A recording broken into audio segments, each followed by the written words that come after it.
Em 2007, uma ideia começou a ganhar forma na internet. Algo simples no início, mas que rapidamente se transformaria em um dos projetos colaborativos mais criativos já feitos.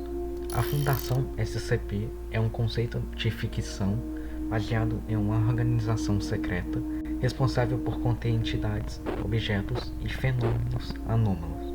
Qualquer pessoa poderia contribuir de qualquer forma com o projeto, sem nenhuma restrição. Com uma ideia tão rica e cheia de possibilidades, era apenas uma questão de tempo até que esse universo ultrapassasse os textos. Eventualmente, surgiram muitos jogos baseados na Fundação, e esse é o caso do mais recente Retrobrand.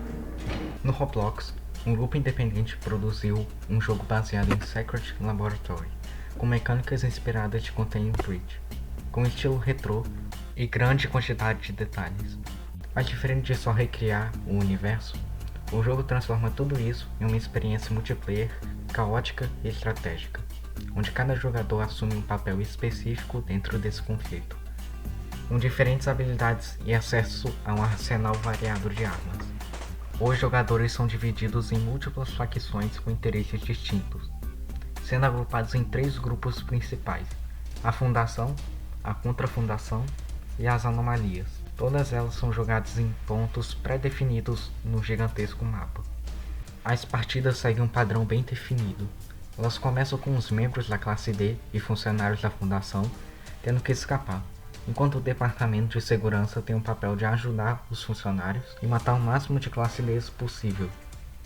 Cerca de 1 minuto depois, os SCPs aparecem para começar a instaurar o caos no local. Após alguns minutos, pode ocorrer o spawn de 3 grupos. A Mobile Task Force, ou MTF para os mais chegados, aparecem perto do elevador B. Eles têm o papel de exterminar os SCPs e conter ataques à insurgência do caos. Ela, por outro lado, tem o papel de ajudar os classe Ds a escapar e matar qualquer membro da Fundação que aparecer. A GOG é neutra com todos os grupos e tem um único papel: exterminar todos os SCPs, ou estragar uma partida. Os SCPs são inimigos de todas as facções. Eles são focados em matar o máximo de jogadores que podem. Cada um dos 8 jogáveis até o momento tem um foco de gameplay único, sendo que todos têm uma ótima sinergia se atacarem juntos. Caso um dos SCPs escape, ele é transformado em um Mão da Serpente, sendo basicamente um player comum, porém aliado aos SCPs. Mas nem todos os SCPs são agressivos, alguns ajudam bastante os jogadores. Um exemplo é o 914, que permite melhorar seus itens, deixando seu arsenal absurdamente mais forte. Isso é especialmente útil para os classe Ds, que começam com poucos recursos. Outro é o 294, que fornece bebidas com efeitos aleatórios, podendo ser buffs ou debuffs. O problema é que a maioria desses efeitos são negativos, e até os buffs geralmente vêm com algum tipo de desvantagem, o que torna ele meio inútil. Na verdade, completamente inútil. Esse troço precisa de um rework urgente. Além disso, o design do mapa contribui bastante para a tensão constante durante as partidas. Corredores estreitos, salas escuras e áreas abertas criam um contraste interessante que favorece tanto emboscadas quanto fugas desesperadas. A ambientação sonora também ajuda a construir esse clima, com sons distantes, passos ecoando pelos corredores, deixando o jogador sempre em alerta, mesmo quando aparentemente não há perigo por perto. Grande parte das salas possui um design distinto, ajudando os jogadores a memorizar o mapa. Recomendo usar pontos de referência para saber em que região você está. Inclusive, falando sobre isso, outro ponto que vale destacar é a curva de aprendizagem do jogo. Para novos jogadores, entender todas as mecânicas, facções e itens pode ser confuso no início, que acaba afastando parte do público. No entanto, para quem insiste e aprende os sistemas, o jogo se torna muito mais interessante, revelando estratégias mais profundas e possibilidades que não são tão óbvias nas primeiras partidas.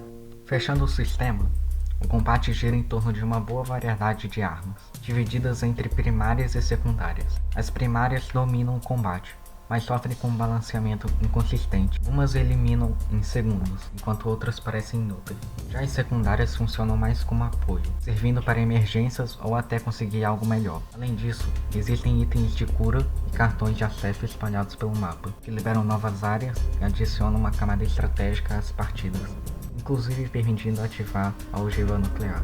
Agora, indo para fora de quesitos técnicos, a comunidade é um dos ótimos pontos do jogo. Existe um servidor oficial. Lá, os jogadores compartilham dicas, organizam partidas, dão sugestões e críticas, discutem atualizações e até ajudam novatos a se adaptar mais rápido. Eles são um motivo para as pessoas continuarem jogando, porque dão um senso de pertencimento e mantêm a player base ativa. Não só os jogadores participam, mas também os desenvolvedores.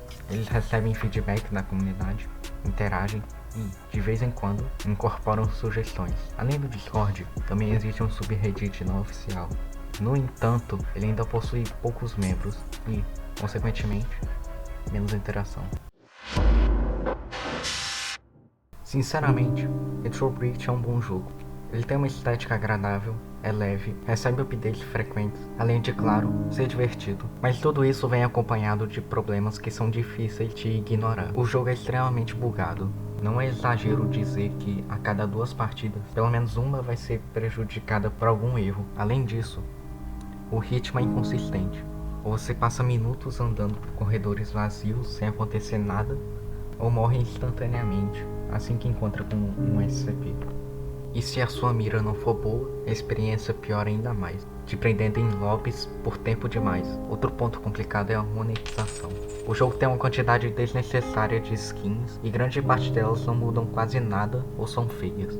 E todas, sem exceção, são muito caras. Eu com quase 100 horas de jogo devo ter umas 10, no máximo.